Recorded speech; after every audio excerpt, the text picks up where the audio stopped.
Alright, so I'm awake and I'm bored, so let's go over some of the celebrity crushes that I had. Okay, so that wonderful creator did a childhood crush. So I wanted to do something kind of similar and do the cartoon crushes that I had as a child.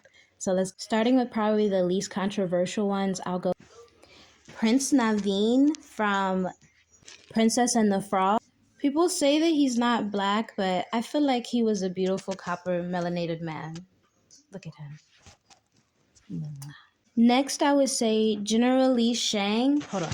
General Lee Shang was out here making a man out of these fools. Whoever drew him, whoever voiced him, you did a good job. You did that. Next, in the least controversial category, I'm gonna have to say Danny Phantom.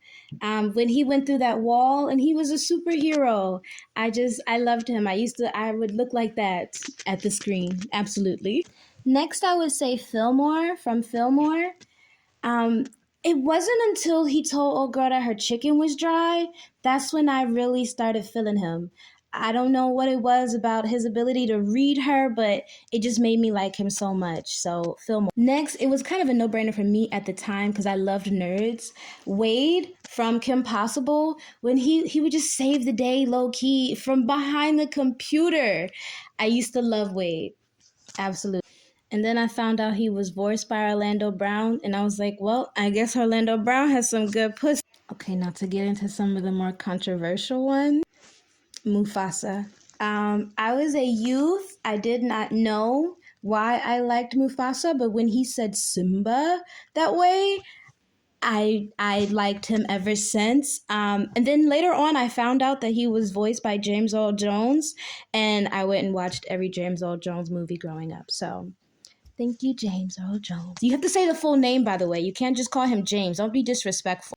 Okay, next on the controversial list, him from the Powerpuff Girls.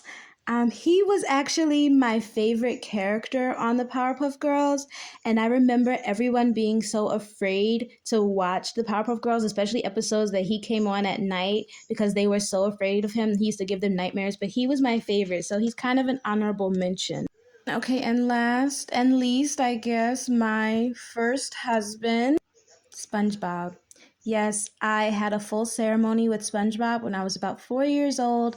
I saw that you were supposed to be married, and I watched him all the time. So, in my toddler mind, I said, oh, we must be married. And we had a full ceremony during one of the episodes. I made the entire family not change the channel.